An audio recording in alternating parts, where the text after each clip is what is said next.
গর্ব করার জন্য পাকিস্তানিদের যদি কিছু থাকে তাহলে সেটা হলো তাদের বিমান বাহিনী। পরিস্থিতি যত খারাপই হোক, পাকিস্তানের বিমান বাহিনী সবকিছু মোকাবেলা করতে জানে। ভারত যতবারই পাকিস্তানের ভূখণ্ডে অভিযান চালাতে গেছে, পাকিস্তানের বিমান বাহিনী ততবারই প্রতিরোধের দেয়াল গড়ে তুলেছে। পাকিস্তানের বিমান বাহিনীর তাড়া খাওয়ার ঘটনা তো ভারতের জন্য নতুন কিছু নয়। ভারতের এয়ারফোর্সের কাছে যেমন ফ্রান্সের অত্যাধুনিক বিমান রাফাল আছে, পাকিস্তানের এয়ারফোর্সের কাছে আছে চীনের সহায়তায় তৈরি JF-17 থান্ডার্স। এছাড়া যুক্তরাষ্ট্র থেকে আনা F-16ও যে কোনো লড়াইয়ের গতিপথ পাল্টে দিতে সক্ষম। বিশ্বের যে কোনো প্রান্তে যে কোনো আবহাওয়ায় এটি উঠতে ও আঘাত হানতে সক্ষম। পাকিস্তানের বিমান বাহিনীর কাছে মোট বিমান 1399 থেকে 1434টি। এর মধ্যে বিমান 328 থেকে 387টি। আধুনিক বিমানের মধ্যে F-16 ফাইটিং ফ্যালকন এবং JF-17 ছাড়াও রয়েছে মিরেজ 3 বা 5। পাকিস্তানের বিমান বাহিনীর ভারতের চেয়ে বেশি ব্যবহার উপযোগী হেলিকপ্টার আছে। ভারতের বিমান বহর আকারে বড় ও বৈচিত্র্যময়, তবে তাদের স্কোয়াড্রনের ঘাটতি আছে। এদিক থেকে পাকিস্তানের বিমান বহর তুলনামূলক ছোট হলেও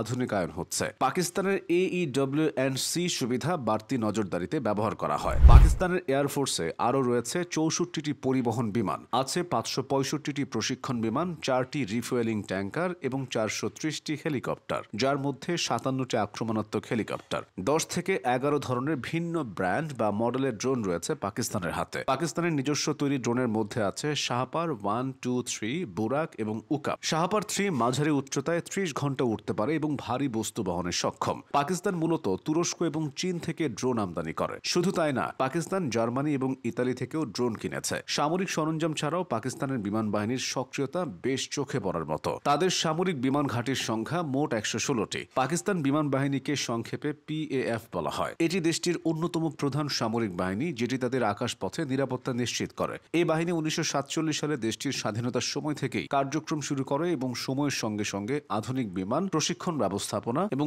উন্নত প্রতিরক্ষা কৌশলে নিজেদেরকে পরিণত করে এক প্রগতিশীল শক্তিতে। পাকিস্তান বিমান বাহিনী ভবিষ্যতের সম্ভাব্য সংঘাতের কথা মাথায় রেখে বিমান, ড্রোন ও AI চালিত ডিফেন্স সিস্টেমে বিনিয়োগ করছে। এর ফলে সামরিক প্রযুক্তিতে তাদের দক্ষতা আরও বিস্তৃত হচ্ছে এবং প্রতিপক্ষের চেয়ে এক ধাপ এগিয়ে থাকা সম্ভব হচ্ছে। প্রযুক্তির পাশাপাশি PAF তাদের পাইলট ও টেকনিক্যাল স্টাফদের জন্য উন্নত প্রশিক্ষণ প্রদান করে থাকে। এই প্রশিক্ষণ মনস্তাত্ত্বিক ও কৌশলগত দক্ষতাও বৃদ্ধি করে। একটি দেশ কতটা উন্নত এবং শক্তিশালী তা ওই দেশের সমর শক্তি পরিমাপ করলে অনেকটাই বোঝা যায়। বিশেষ করে কোনো একটি দেশের কতটা বিমান আছে এবং সেগুলো কতটা আধুনিক তার উপর নির্ভর করে দেশটির প্রতিরক্ষা। কেননা একটি রাষ্ট্র যখন আকাশে নিজেদের সক্ষমতার প্রমাণ দেয়, তখন বহিঃশত্রুর অভিযান প্রতিহত করার ইঙ্গিত বহন করে। ঠিক এখানেই পাকিস্তান অনেকখানি এগিয়ে। পাকিস্তান বিমান বাহিনী বারবার বহিঃশত্রুর অভিযান প্রতিহত করেছে। 2025 সালের আগে 2019 সালে বালাকোটে অভিযান চালাতে গিয়ে পাকিস্তানের বিমান বাহিনীর জেরায় বিধ্বস্ত হয়েছিল ভারতের একটি